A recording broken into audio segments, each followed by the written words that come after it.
Nimeshuhudia hapa katika Tanzania hii.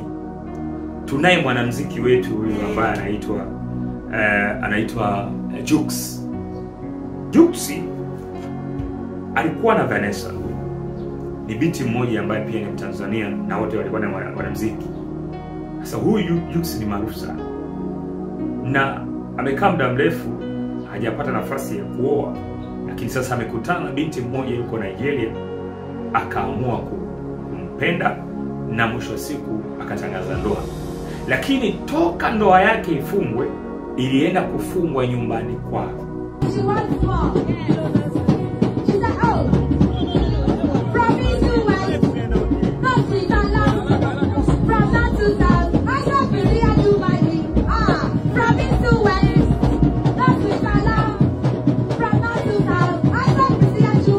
Ilienda kufungwa nyumbani kwao kwa mwanamke Nigeria. Gharama zilizotumika kwenda kwenye ile harusi,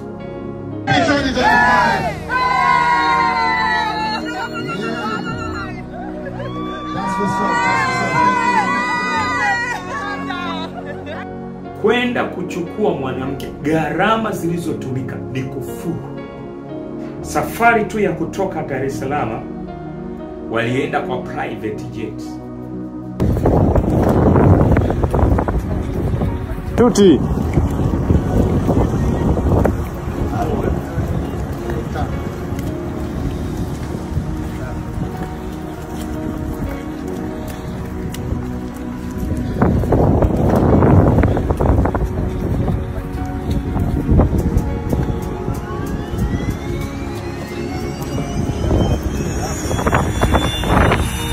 Manake pesa za kutosha, ni bilioni za kutosha.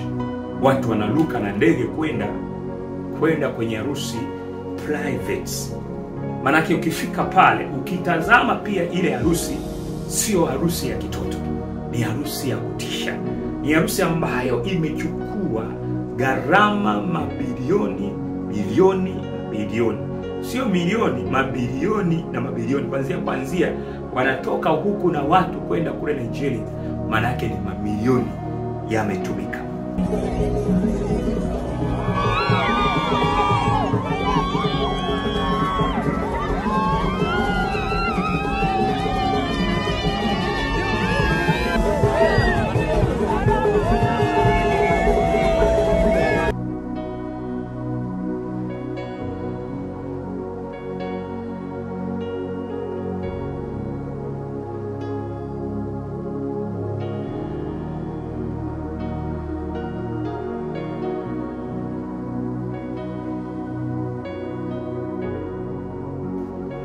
Sasa hapo unakuja kujiuliza, je, ni makosa? Hapana, ni kuwa na kiasi. Biblia sema iweni kila jambo liwe na kiasi. Tusifanye jambo ni kama anasa.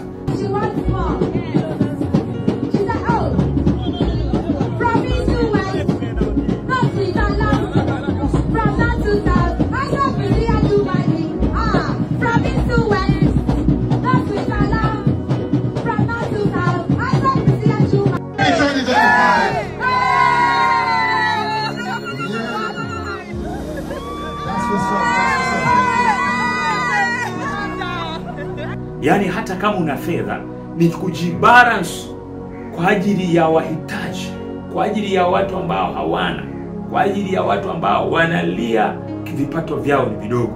Unaweza ukashika mkono watu wengine ili na wao waje washike mkono watu wengine. Bwana anaweza akakubariki. Lakini cha kusikitisha, tumeona kwa Jux katumia mabilioni ya fedha pale Nigeria. Kabeba wakina Diamond kuelekea huko Nigeria, ilikuwa ni kama kufuru mapesa ya kutosha. Hizi ndizo nyakati Biblia sema dalili zake zinaashiria kurudi kwa Kristo.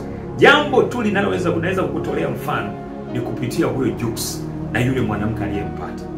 Mabilioni ya fedha yametumika, mamilioni ya pesa yametumika. Watu wameshangilia, watu wamefanya anasa, watu wamekunywa pombe, watu wamefanya kila aina ya starehe katika zile harusi. Lakini yote hayo nataka nikuambie ni kwa sababu yalitabiriwa kwamba kutakuwepo na nyakati za hatari, nyakati ambazo watu watapenda pesa kuliko kumpenda Mungu.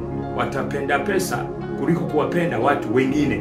Wako tayari kutapanya pesa zao, lakini nataka nikwambie mwingine asipate. Kwa hiyo mtu wa Mungu, hizi ndizo dalili kali ambazo zinaashiria tumeufikia mwisho, ambazo zinaashiria tumefika mwisho wa wakati.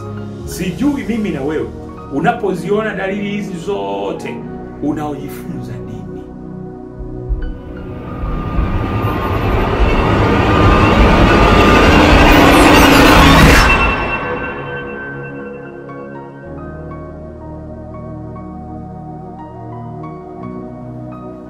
Bwana Yesu asifiwe sana. Bwana na binti za Mungu, kwanza tena nikusalimu katika jina la Yesu Kristo wa Nazareti, hadi pale ambapo unapotazama na kunifuatilia katika bara la Ulaya, bara la Afrika. Niseme tu tena Mwenyezi Mungu apate kukubariki na kukuatamia na kukutunza katika majira yetu haya ambayo tunayoishi nayo, ni majira mazito sana. Nichukue nafasi kusema kabisa Mungu apate kukutumia kwa kuweza kuwapatia ujumbe watu wengine ambao hawajapata kuelewa ujumbe wa neno la Mungu. Mungu azidi kukutumia sana. Leo natamani tuendelee tena kumega mkate uzima na tuendelee kujifunza. Na muda huu sasa hivi natamani sasa kusema pamoja na wewe. Natamani tufunike macho yako tupate kuomba. Lakini kabla ya yote nikukumbushe tu juu ya namba za simu zinazopita hapo. Ninakutegemea sana kwa namna moja ama nyingine. Kwa sababu katika maisha yetu ya utume haya, kwa sisi ambao tumechagua njia ya kumtumikia Kristo, tumeamua kusimama katika upande huo, na kusapotiwa kumekuwa ni changamoto sana kwa watu wa ulimwengu. Kwa hiyo wewe ndiye unayetegemewa na mimi ndio unaniweka hapa. Lakini pia mbarikiwe wale watu ambao mmesimama pamoja na mimi kupitia changamoto ya hii inayoendelea. Bado ipo, nimekupa muda maalum kwa sababu ya utaratibu wa kisheria ambao unaendelea, na kile ambacho nimeelekezwa mpaka wakati ambapo jambo hili litakaporuhusiwa na wanasheria wangu kulipublic, basi hapo ndipo tutaenda kupublic zile kesi ambazo zimesingiziwa kwangu. Lakini mahala ambapo nimefika panatia moyo na namshukuru Mungu, na pia kwa maombi yenu. Najua watu duniani ambao wameendelea kunifuatilia kupitia dhoruba, changamoto ambazo nimeendelea kuzipitia kwenye dunia hii kwa ajili ya utume na kwa ajili ya nafasi hii ambayo Mungu kanipa. Basi ninamshukuru sana Mungu kwa ninyi ambao wameendelea kunishika mkono, na baraka za Mungu zitaambatana pamoja na ninyi. Ninawaombea popote pale mlipo, Mungu azidi kuwagusa. Lakini zaidi niseme jambo moja hili, kwamba wewe ambaye unatamani pia kuungana pamoja nami katika utume huu, unaweza kutumia namba za simu hizo na Bwana atakubariki kabisa. Funika macho yako basi tupate kuomba. Bwana Yesu, nikushukuru kwa neema ya kipekee kwa kunitumia kama chombo kipaza sauti. Endelea tena kunipa hekima na kuendelea kuwapatia uzima kupitia neno lako watu wako hawa. Kwa jina la Yesu Kristo ninaamini kwamba umesikia katika jina la Baba na Mwana na Mtakatifu. Nitumie kama chombo chako. Damu ya Yesu Kristo na Nazareti. Amen. Sasa basi,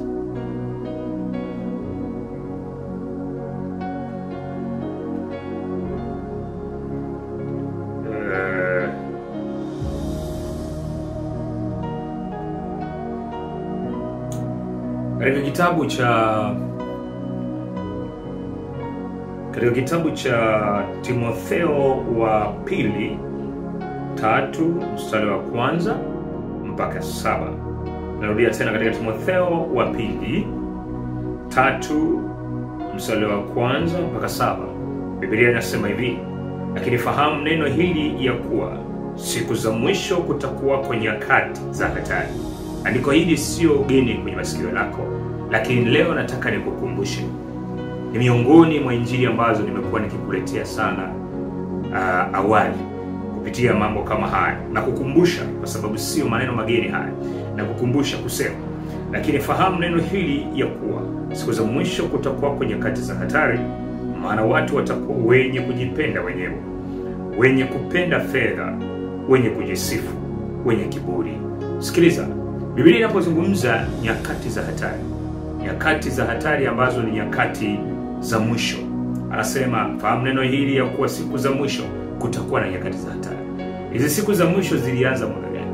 Ni pale tu ambapo Kristo alipoondoka katika ulimwengu, alipotoka katika dunia hii, zikaanza kuhesabika nyakati za siku za mwisho.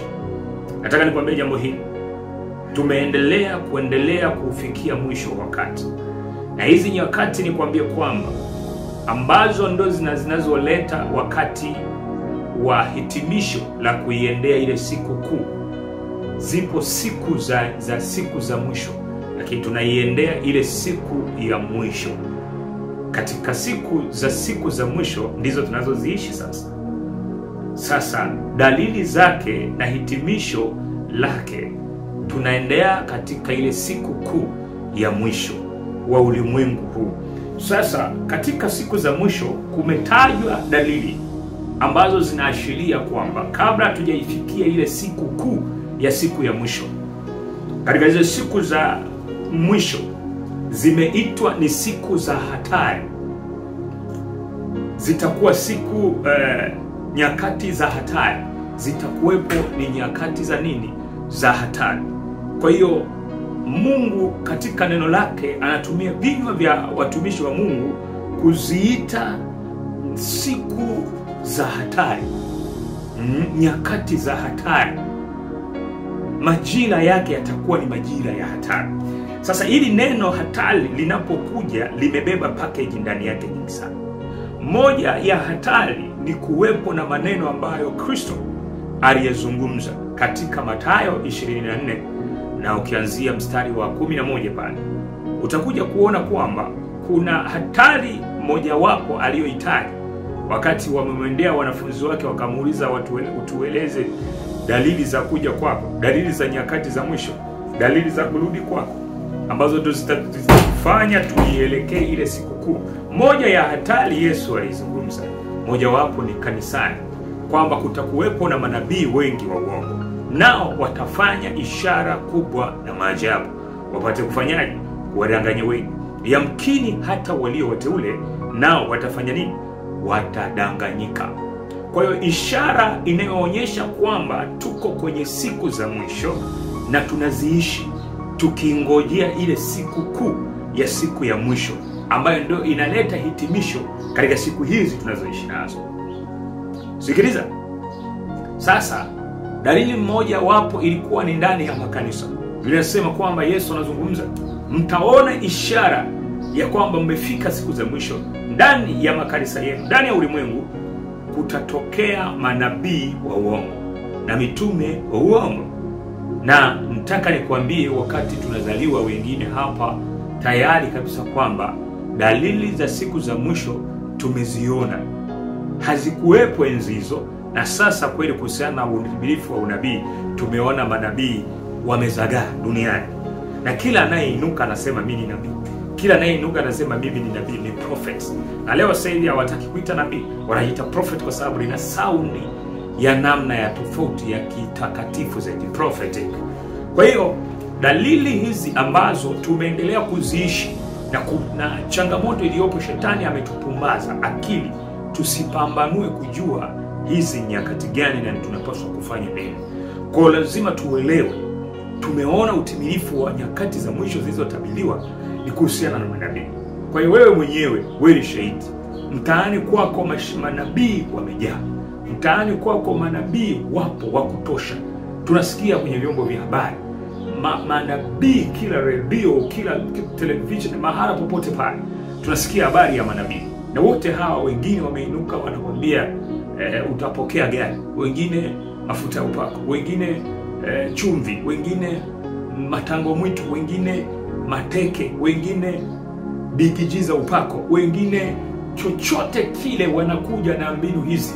Kwa hiyo ndio dalili ambazo Kristo alizitaja akasema kutakuwepo nyakati za hatari. Sasa basi, Biblia inazungumza sana, anasema hivi, kutakuwako nyakati za hatari, maana watu watakuwa wenye kujipenda wenyewe. Kwa nini kujipenda wenyewe? Kuwepo ni siku za hatari. Kwani ukijipenda mwenyewe ni dhambi? Hapana, sio dhambi. Lakini anachokimaanisha hapa, Kujipenda mwenyewe maana yake uko tayari kufanya jambo lililo kinyume kwenye maisha ya mtu mwingine, kuweza kumdhuru ili kusudi wewe ufanikiwe. Hiko ndiko kunaitwa kujipenda mwenyewe. Ndiyo lugha aliyokuwa anaimanisha Kristo. Watakuwepo wa kujipenda wenyewe. Kwa hiyo leo katika dunia yetu ya leo tumeona ni jinsi gani watu walivyo wa binafsi.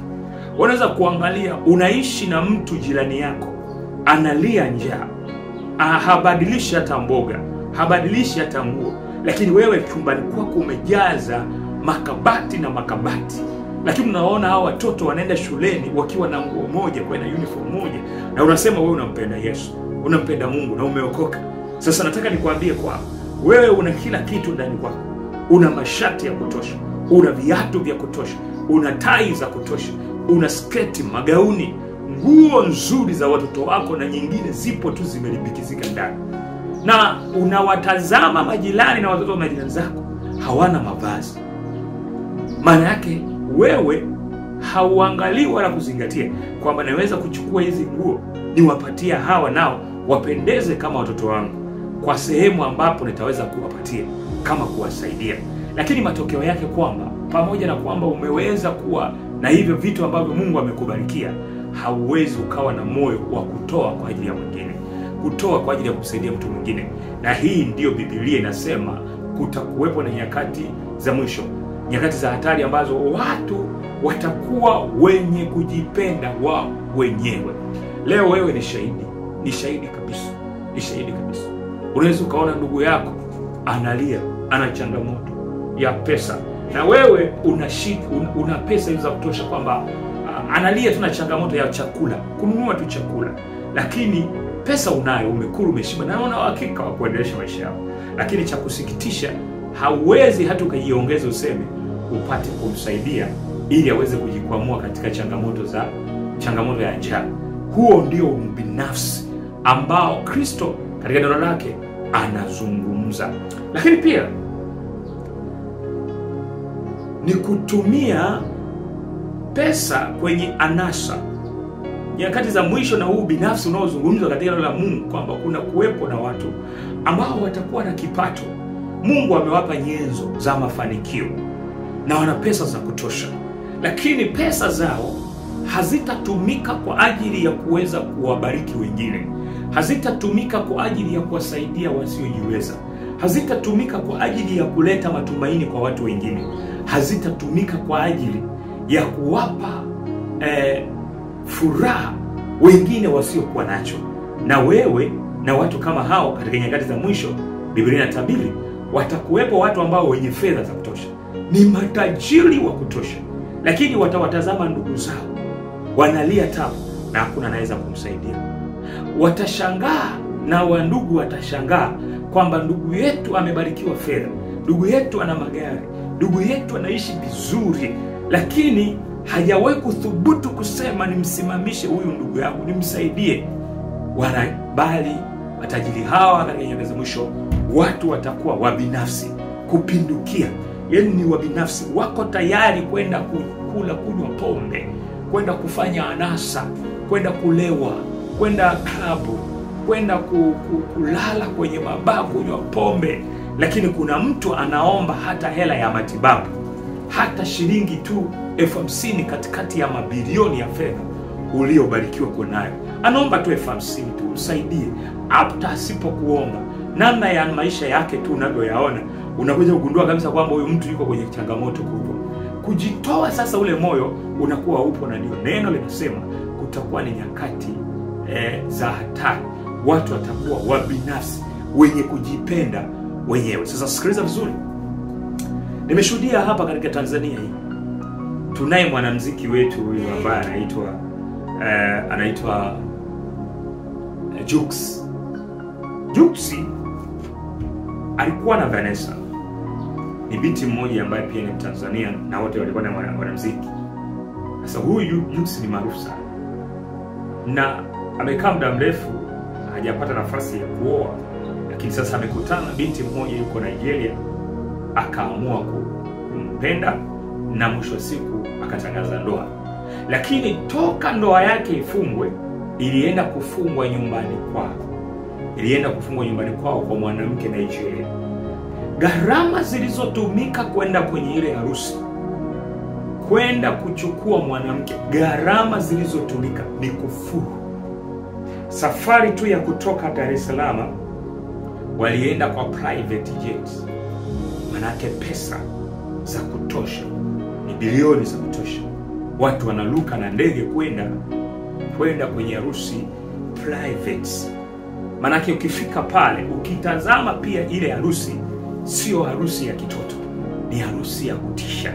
Ni harusi ambayo imechukua gharama mabilioni, bilioni.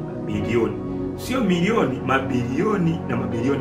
Kwanzia wanatoka huku na watu kwenda kule Nigeria, manake ni mabilioni yametumika. Sasa hapo unakuja kujiuliza, je, ni makosa? Hapana, ni kuwa na kiasi. Biblia inasema iweni kila jambo liwe na kiasi. Tusifanye jambo ni kama anasa. Yaani hata kama una fedha, ni kujibalance kwa ajili ya wahitaji, kwa ajili ya watu ambao hawana, kwa ajili ya watu ambao wanalia vipato vyao ni vidogo. Unaweza ukashika mkono watu wengine ili na wao waje washike mkono watu wengine. Bwana anaweza kukubariki. Lakini cha kusikitisha, tumeona kwa Jux katumia mamilioni ya fedha pale Nigeria, kabeba wakina Diamond kuelekea huko Nigeria. Ilikuwa ni kama kufuru, mapesa ya kutosha. Hizi ndizo nyakati Biblia sema dalili zake zinaashiria kurudi kwa Kristo. Jambo tu unaweza kukutolea mfano ni kupitia huyo Jux na yule mwanamke aliyempata.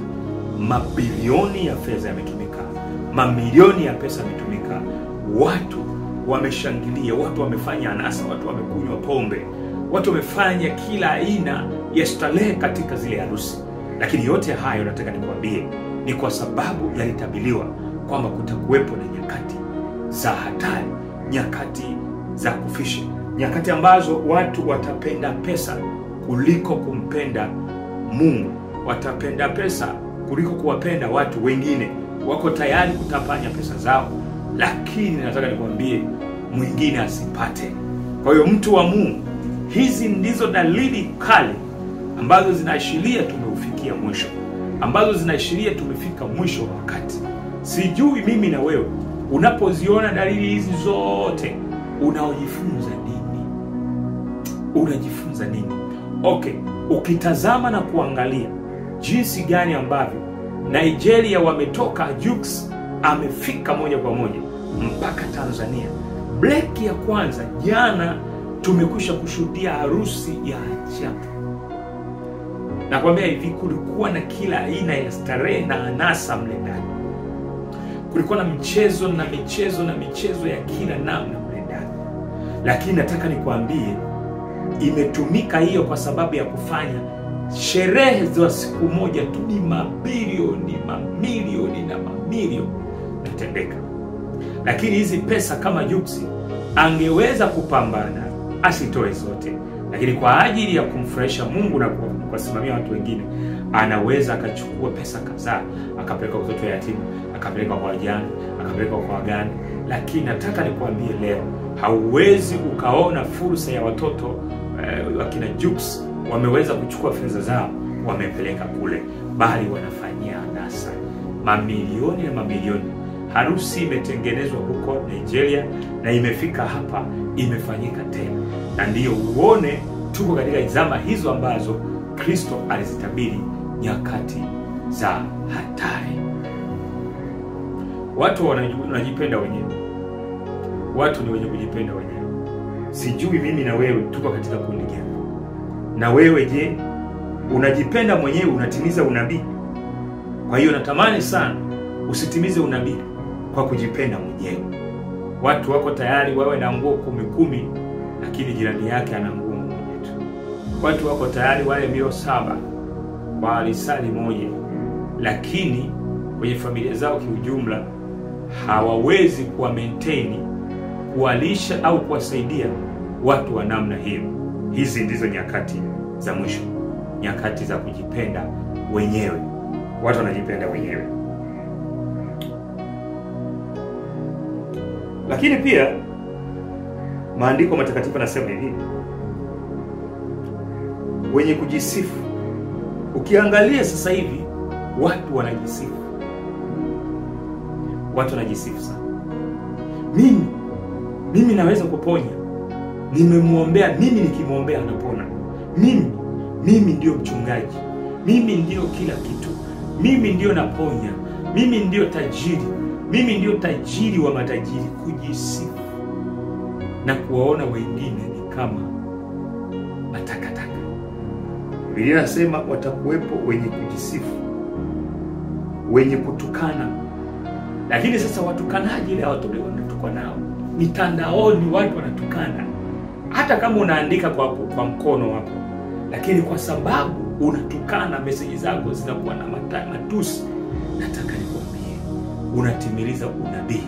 Wapendwa, nataka nikwambie, ni kweli tumefika katika wakati wa Yesu kurudi mara ya pili. Tujiepushe katika tamaa, tujiepushe katika nyakati za mwisho. Na Mungu akubariki sana unaposimama kujiepusha katika hizi changamoto za mambo ya anasa na mambo ya kujipenda wenyewe. Simama katika Bwana. Bwana anarudi, anakuja na ujira wake. Utakie neema na baraka katika jina la Yesu Kristo wa Nazareth. Amen. Usikubali kutimiliza unabii, maana Bwana anakupenda. Asante.